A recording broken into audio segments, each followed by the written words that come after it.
Assalamualaikum warahmatullahi wabarakatuh. Waalaikumsalam warahmatullahi wabarakatuh. Oke, selamat sore sahabat podcast corner dimanapun berada. Welcome back to podcast corner ya. Setelah sekian lama, setelah sekian beberapa purnama tidak muncul dikarenakan memang editor kita dapat jodoh ya, Bang Heri dan Bang Risman. Jadi mohon maaf dimanapun teman-teman podcast berada. Mohon maaf akhirnya kami kembali lagi di kondisi new normal. Jadi pantengin terus channel di Podcast Corner. Nah, hari ini ada yang spesial ya. Hari ini kita Podcast Corner hari ini bekerja sama ya dengan Ikatan Cendekiawan Muslim Indonesia cabang Bengkalis. Nah, dan hari ini kami kedatangan teman-teman dari HMI ya. Sebelah kanan saya ada silakan Pak, diperkenalkan dulu nih. Oke, bismillahirrahmanirrahim. Assalamualaikum warahmatullahi wabarakatuh. Kenalkan nama ya? Ya, silakan.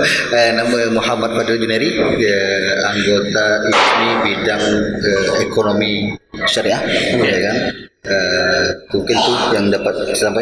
Hari-hari apa nih Pak? Hari-hari saya sebagai dosen di STI Syariah Bengkalis. Oke, STI Syariah Bengkalis. Itu kali ini kegiatan lagi memang itu. Oke, nanti kita akan breakdown satu persatu. Siap. Nah, sekarang sebelah kiri saya nih ada Pak siapa nih atau ada Bang siapa, masih muda sekali. Bismillahirrahmanirrahim. Assalamualaikum warahmatullahi wabarakatuh. Waalaikumsalam warahmatullahi wabarakatuh. Perkenalkan, nama saya Santi Andika. Sama dari ISMI juga, bidang pengembangan ekonomi rumah. Hari-harinya di mana nih Pak? Bang. Saya dosen di STAIN Bengkalis. Oke, STAIN Bengkalis. Jadi hari ini teman-teman kita kedatangan tamu dua akademisi dari satu STI Syariah, satu lagi dari STAIN Bengkalis. Nah, pertama yang mau kita bahas hari ini itu sebetulnya apa sih HMI gitu. Nah, karena memang banyak sekali hari ini yang memang organisasi atau ormas yang memang mereka eksis gitu. Sehingga memang teman-teman ini butuh lah sebuah pemahaman apa itu HMI. Nah, siapa dulu yang mau jelaskan nih? Pak Sandi atau Pak Fadil? Bolehlah Pak Sandi. Pak Sandi dulu, oke, silakan Pak. Baik, sepengetahuan saya ISMI sebetulnya ada yang layak untuk menjelaskan ini, tapi karena kami diwakilkan dari ISMI, sepengetahuan saya bahwa ISMI itu adalah sebuah wadah untuk cendekiawan muslim ya, sehingga kita bercabang di Kabupaten Bengkalis. Dan memang selama ini kita sudah lama vakum ya, ini merupakan langkah awal lagi sebenarnya. Informasi dari Pak Ketua kami itu sudah 11 tahun ISMI vakum di Bengkalis. Dan ini kita mulai merintis untuk mengembangkan sayap lagi, untuk memberikan peran di Kabupaten Bengkalis untuk ya, baik itu kontribusi secara real maupun secara akademis, khususnya dalam baik itu pemikiran maupun nanti karya-karya real yang bisa kami persembahkan untuk Kabupaten Bengkalis. Oke Pak, saya potong dulu. Kira-kira apa standing point atau kira-kira apa yang menjadi perbedaan HMI dengan ormas atau organisasi yang lainnya? Apa yang menjadi perbedaan? Maksud saya mungkin bisa dijelaskan dengan Pak Fadil juga. Apa yang kira-kira menjadi apa itu HMI begitu? Oke. Nah, dan kita butuh memang nih teman-teman biar tahu nih HMI itu apa dulu. Nah, oke, mungkin sedikit lagi saya berkenaan dengan HMI yang dapat saya sampaikan hari ini. Di dalam HMI itu sendiri dia banyak berbagai macam latar belakang, bukan baik dari latar belakang ekonomi.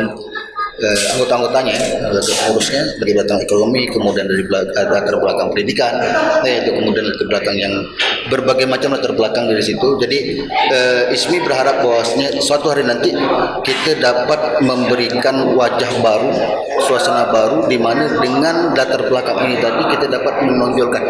Kalau ekonomi, ya di bidang ekonomi kita bagaimana mengembangkan ekonomi syariah, contohnya ekonomi syariah di Kabupaten Bengkalis. Kemudian bidang pendidikan seperti apa nantinya ISMI berperan di situ dalam bidang pendidikan.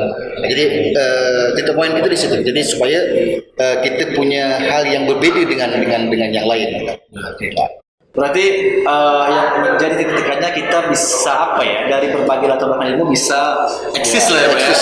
Nah, yang menarik bagi saya ekonomi syariah gitu. Nah, karena memang hari ini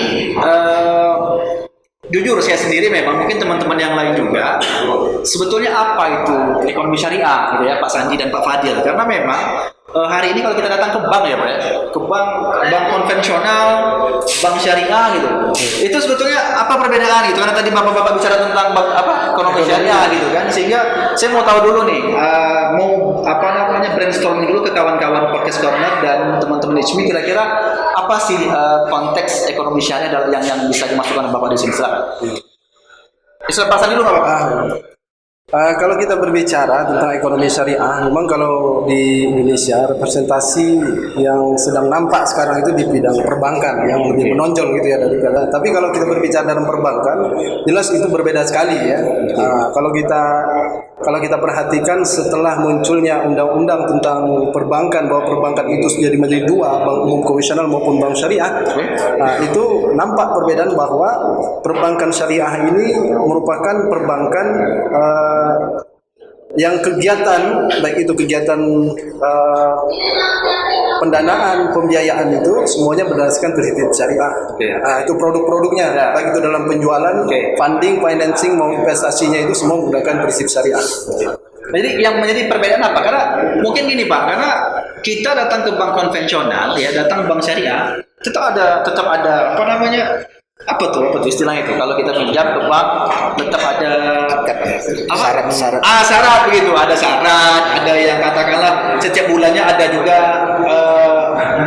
pengembalian gitu.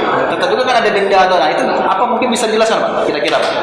Yang paling menonjol itu berbedanya di segi akadnya. Ya. Kalau misalnya kita bawa uang ke bank, mau menabung gitu ya.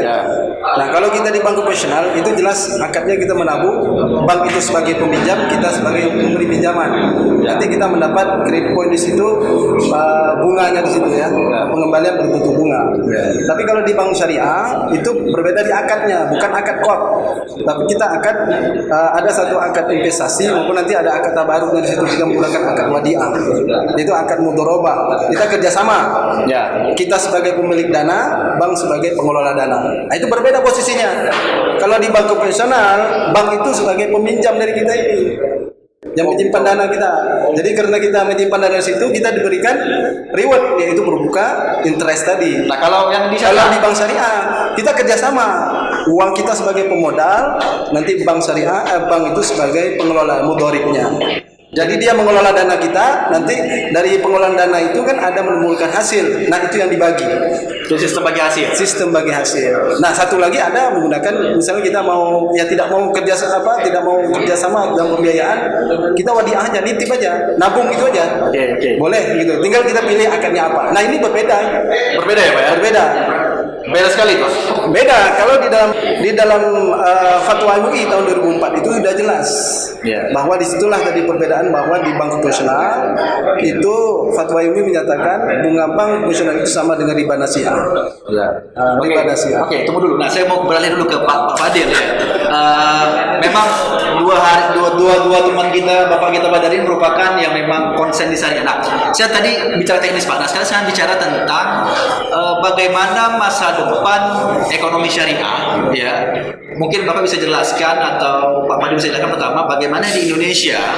Yang kedua juga mungkin bagaimana, karena ini adalah teman-teman HMI dari Bengkalis ya, mungkin Riau.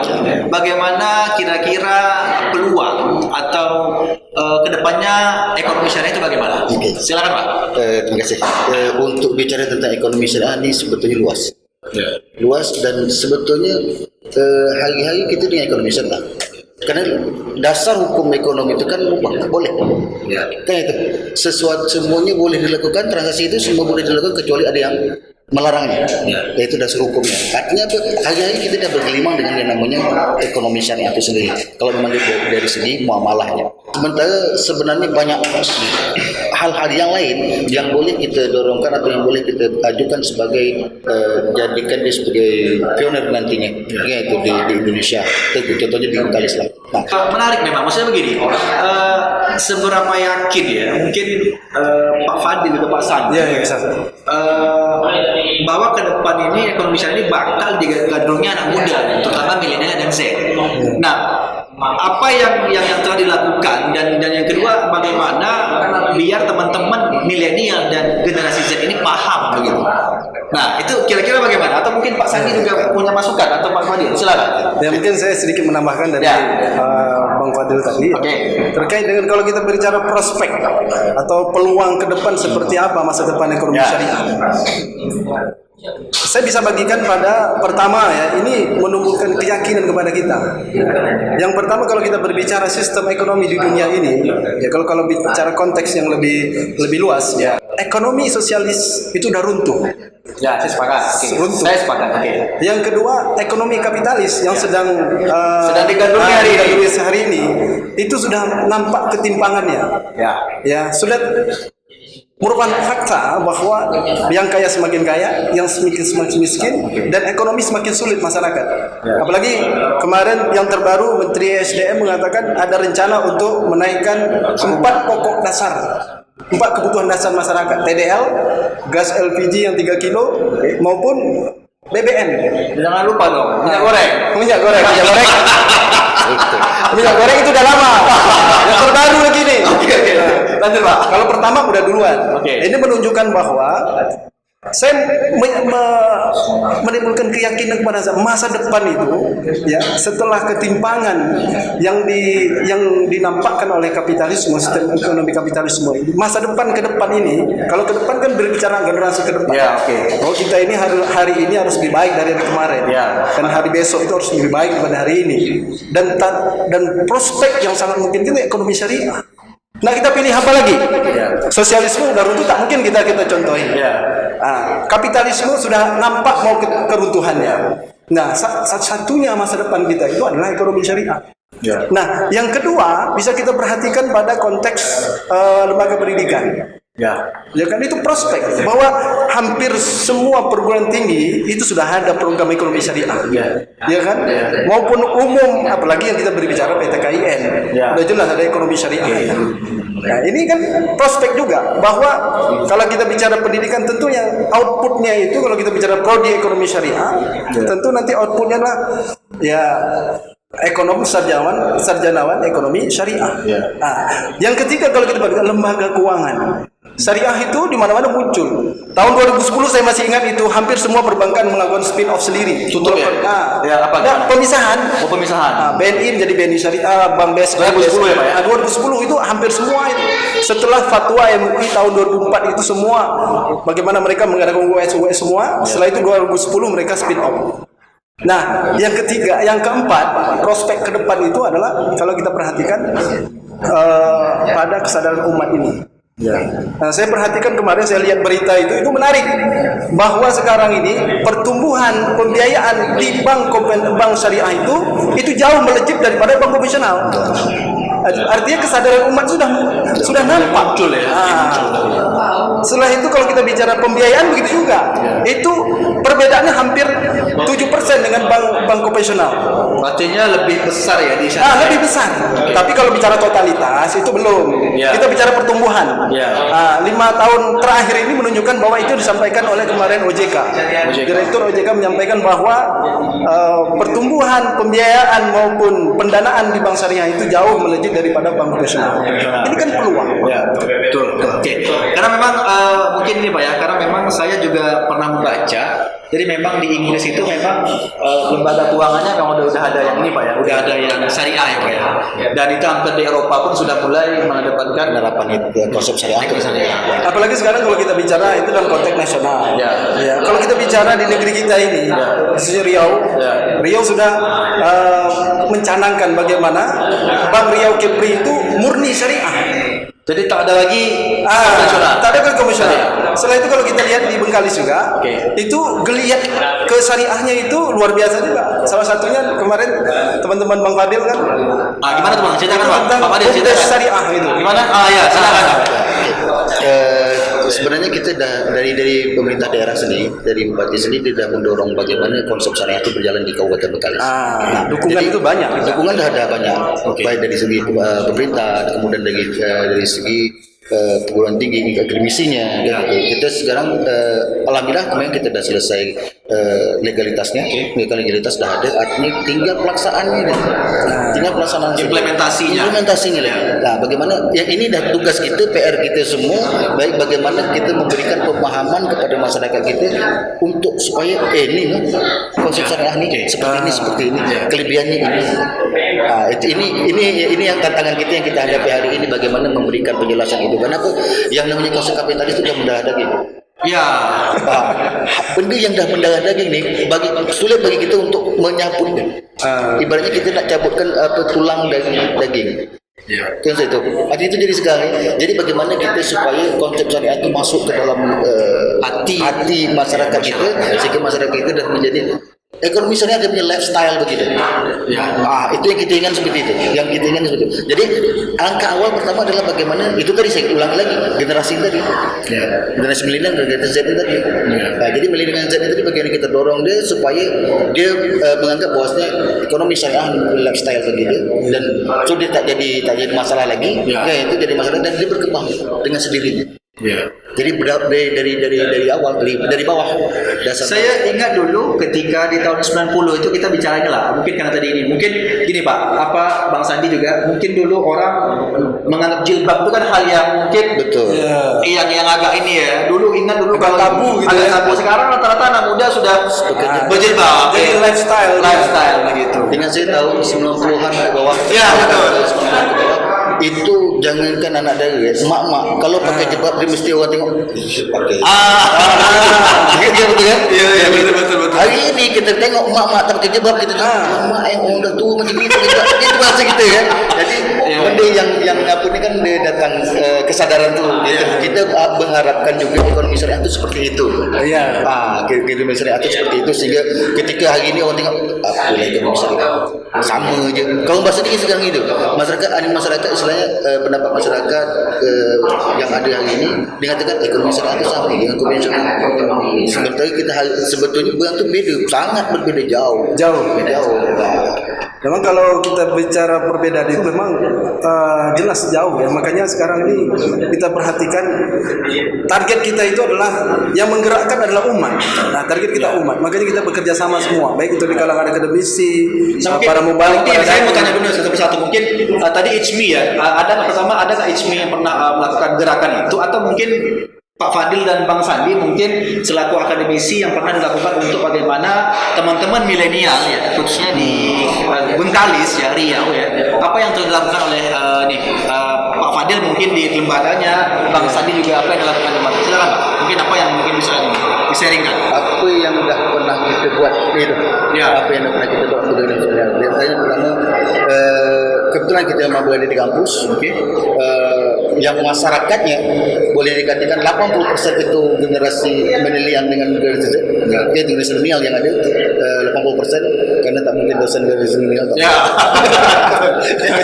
Jadi kita dah sampaikan kepada mahasiswa di antaranya bahwasanya ini kegiatan memang kebetulan kita saya bicara istri syariah Bengkalis dan istri syariah Bengkalis memang fokus ekonomi syariah. Memang sudah level syariah ekonomi syariah. Jadi kita sampaikan semua berkenaan karena tujuan kita atau maqasid syariah kita ini adalah untuk kemaslahatan umat. Ekonomi syariah punya maqasid itu adalah untuk kemaslahatan.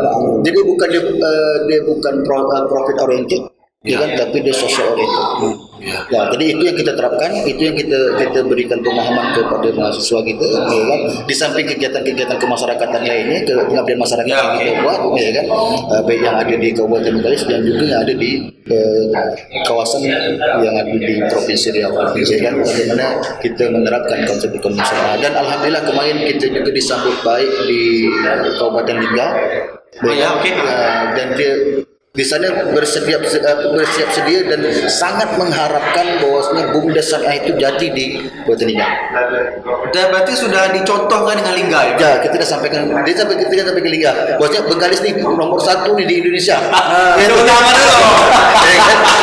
Untuk konsep punya perbuk sendiri ya, kita perbuk ya. Perbuk. Ada legal standing sudah kita standing. Jadi kita dengan perbuk itu keluarnya perbuk itu menjadikan Bengkalis merupakan kabupaten pertama di Indonesia, satu-satunya di Indonesia hari ini yang menerbitkan atau melegalkan, memperbutkan undang-undang BUMDes syariah, dan itu tertarik di Kabupaten Lingga. Dan Kabupaten Lingga berharapkan juga untuk hal itu, hal yang sedemikian terjadi di sana. Artinya hari ini kesadaran untuk ekonomi syariah itu sudah mulai menggeliat, dan itu sebenarnya kita sebagai akademisi optimis nih, optimis, sangat-sangat optimis bahwa ekonomi syariah akan jadi di Bengkalis, di Indonesia, di Bengkalis khususnya. Bengkalis khususnya. Siap. Bang Sandi, kira-kira gimana nih? Mungkin Ya, kalau kami jelas seperti apa disampaikan oleh Bang Fadel tadi kan, bahwa kami ini akademisi, yang kita hadapi juga tiap hari itulah ekonomi syariah. Nah, bimbingan kita arahkan kepada, khususnya kemarin ada salah satu bimbingan saya arahkan kepada BUMDes syariah. Buat analisis bagaimana penerapan secara aktualisasinya di Bengkalis ini segera terrealisir kan begitu. Dan kalau aktivitasnya juga kalau di kampus sudah jelas ya, mengarahkan mahasiswa itu bahwa tugas kalian ini, kalian punya beban sosial, beban moral ya untuk mensiarkan ekonomi syariah. Jadi bukan hanya kepuasan khasana ilmu kalian aja, tapi kalian juga harus menjadi dai di tengah-tengah masyarakat yang mensosialisasikan ekonomi syariah, membangun kesadaran umat ini. Siapa lagi bukan kita? Siapa lagi kalau bukan kita yang membangun ekonomi syariah? Kalian inilah harapannya. Kalau di kadang ada ibu-ibu, ada wirid atau minta isi pengajian, saya sampaikan tentang ekonomi syariah. Itu langkah realnya, langkah real bahwa kita berharap ya masyarakat ini bebas daripada persoalan-persoalan yang dilarang dalam hukum syariah, baik masalah riba, masalah yang lain-lain ya gitu. Dan kalau kita perhatikan, saya juga kemarin itu ada mengajukan sebuah penelitian, juga saya sampaikan bagaimana saya usulkan itu tentang saya ingin membuat sebuah desa yang itu bisa menjadi pilot project yang betul-betul bisa tentang ekonomi syariah, BUMDes syariah. Dan kita juga kemarin memang sudah didukung juga oleh Pemda khususnya di PMD. Kita bekerja sama dengan teman kita kemarin yang namanya Andi Indra Suhara itu. Kita melakukan fintech kemarin. Ini kan langkah real kita. Bagaimana tidak hanya sebagai ada legal standing, tapi bagaimana aktualisasinya secara real. Nah, ini sudah kita mulai. Mudah-mudahan ini kami dari akademis terus mendorong yang terus bagaimana ini betul-betul bisa terrealisasi. Jadi begini Pak, mungkin ini harapan saya pribadi juga mungkin sebagai harapan teman-teman sekalian ya. Harapannya saya juga berharap ICMI ini ke depan juga lebih lebih Geliat. Nah, karena gini Pak, karena jujur hari ini memang banyak materi-materi ya. Islam itu kan hanya tentang surga neraka. Saya yakin nih surga neraka, tapi kita jujur saya sendiri nggak tahu tuh Pak, bagaimana cara berdagang Abdurrahman bin Auf sehingga dia bisa jadi miliarder waktu itu Pak ya. Nah, bagaimana batu di tangannya bisa jadi emas. Jadi kita contoh. Jadi kita berharap memang mungkin saya juga, mungkin teman-teman masyarakat Bengkalis juga, bagaimana ekonomi syariah menjadi salah satu solusi gitu Pak bagi kita semua. Betul. Memang harapannya ke depan seperti itu. Solusi satu-satunya atas permasalahan ekonomi kekinian. Oke, jadi saya berharap memang ICMI juga ya Bang Sandi dengan Pak Fadil ke depan juga memang geliatnya terutama ekonomi syariah, karena memang hari ini tamunya tentang ekonomi syariah mungkin bisa lebih ini lagi lah Pak ya. Oke, sebelum kita akhiri ya, karena memang kita di bulan puasa jadi menunggu waktu berbuka, saya mau closing statement lah dari Pak Fadil ya dan Bang Sandi nantinya, kira-kira apa harapannya ke depan untuk ICMI juga, dan bagaimana ke depan melihat ekonomi syariah terutama bagi kaum milenial. Silakan Bang. Terima kasih. Bicara tentang ekonomi syariah, satu hal yang paling utama adalah yang perlu kita kuatkan, yang paling utama itu adalah akhlak. Sehebat manapun kita, pakar manapun kita sebagai ekonomi syariah, pakarnya kita sebagai ekonomi syariah, tapi akhlaknya, moralnya kita tak ada, nah itu tak ada mana. Senang kita tak ada mana. Kenapa? Kita tahu dengan hukum, kita tahu hukum, tapi kita tak punya moral, kita tak punya akhlak, kita akan langgar itu semua. Betul? Sekalipun kita pandai macam mana, akar macam mana pun sekali. Itu kita pakar tentang BUMDes syariah. Kita tahu nih, legalnya seperti ini tak boleh, itu tak boleh, kan itu. Ini boleh, ini boleh, ini tak boleh. Tapi karena kita tak punya moral tadi, tak punya akhlak tadi, yang penting aku untung. Ya. Itu betul kan? Yang penting aku untung, yang penting aku dapat duit. Nah, karena konsep lagi ini adalah memang ujung-ujungnya duit. Ya. Bicara tentang ekonomi ujung-ujung pasti duit. Tapi bagaimana cara mendapat? Jadi kita mesti, itu tadi saya sampaikan, kita ada moralnya, ada akhlaknya, bagaimana cara kita nak dapat duit tu tapi dengan cara yang halal. Jangan sampai nak dapat barang tu kita dengan berbagai macam cara. Kita nak sikut sana sikut sini. Dan itu sampai bos ni yang haram pun ada bahasa, saya pernah tengok satu bahasa bos lama saya cakap. Dahlah, yang haram tu, yang halal tu dah habis. Yang haram tu tinggal sikit. Yang haram yang sikit adalah kita gebuk ramai-ramai. Itu bahasa. Yang haram lah kita gebuk ramai-ramai. Jadi saya fikir, oh inilah pikiran kapitalis yang memang dah mendarah daging kita, kan. Jadi hari ini kita berharap juga dari ICMI, ya kan, bagaimana nantinya program-program untuk ekonomi syariahnya, supaya masyarakat kita memang bisa paham dengan ekonomi syariah itu seperti apa, ya kan. Kita jadi saya katakan tadi, ekonomi syariah dan menjadi lifestyle lah dalam ini. Oke. Khususnya Kabupaten Bengkalis lah. Karena langkahnya dah ada. Ya. Oke. Mas Andi, closing statementnya. Kira-kira untuk hari ini apa? Silakan untuk anak muda, silakan. Untuk diskusi silakan. Baik, sebagai closing statement, saya ingin menyampaikan bahwa perlu kita ketahui bahwasanya aktivitas kehidupan kita itu bukan hanya persoalan ibadah, bukan hanya persoalan akhlak, bukan hanya persoalan aktivitas yang kita ketahui lah. Ya. Tapi kalau kita bicara Islam, ya Islam itu mengajarkan semuanya. Ya. Kata Allah dalam Al-Quran, "Wa nazzalna 'alaikal kitab tibyana likulli syai' wa hudan wa rahmah wa busyran lil muslimin." Aku turunkan Al-Quran ini untuk menjelaskan segala sesuatu. Artinya tidak ada satupun yang ditinggalkan Islam. Islam itu semua punya aturannya. Baik itu masalah ekonomi. Nah, tentu kita harapkan ke depan kita ingin mengharapkan keberkahan. Ya kan, berkah lagi bulan suci Ramadan ini kan, keberkahan yang kita harapkan. Nah, saya ingin menutup itu dalam ada sebuah firman Allah dalam surah Al-A'raf ayat 96 itu, bahwa Allah mengatakan, "Walau anna ahlal qura amanu wattaqau la fatahna 'alaihim barakatin minas sama'i wal ardh." Jika seandainya penduduk satu negeri itu amanu wattaqau, beriman dan bertakwa, pasti kata Allah, la fatahna 'alaihim barakah. Allah pasti bukakan keberkahan pintu langit dan bumi. Itu pintu langit dan bumi Allah akan bukakan. Bagaimana kita mendapatkan itu? Dua syaratnya. Amanu dan bertakwa, beriman dan bertakwa. Pandangan kita kaum milenial ini harus ke depan, bahwa hidup kita ini ada pertanggungjawabannya setelah nanti kita mati, itu ada pertanggungjawaban. Jadi semua aktivitas, baik itu juga aktivitas ekonomi. Makanya ekonomi ini, kalau kita bicara ekonomi syariah, bukan hanya kita bicara kebutuhan sekarang kita tapi karena dorongan iman kita. Ini kita perlu ketahui bahwa Islam itu bukan hanya mengajarkan persoalan yang ibadah makhluk saja, tapi juga lebih luas, semuanya dijelaskan. Dan ini yang perlu kita bangun kesadaran itu, bahwa Islam itu adalah problem solving, rahmatan lil alamin untuk kita semua. Itu insyaallah. Oke, terima kasih Bang Sandi, terima kasih Pak Fadil hari ini telah menemani kita dalam kolaborasi Podcast Corner dan podcast apa nih? Takah ya? Takah. Barang ICMI, Ikatan Cendekiawan Muslim Indonesia Bengkalis. Oke, saya host yang ada suara, mohon maaf atas kesalahannya. Sampai jumpa di lain kesempatan. Mungkin nanti kita bikin lagi Pak sesi keduanya. Memang tadi ya, bisa ya. Jangan lupa subscribe, komen ya, dan share. Terima kasih atas perhatiannya. Sampai jumpa di lain episode. Saya akhiri, assalamualaikum warahmatullahi wabarakatuh. Hasta la vista baby. Waalaikumsalam.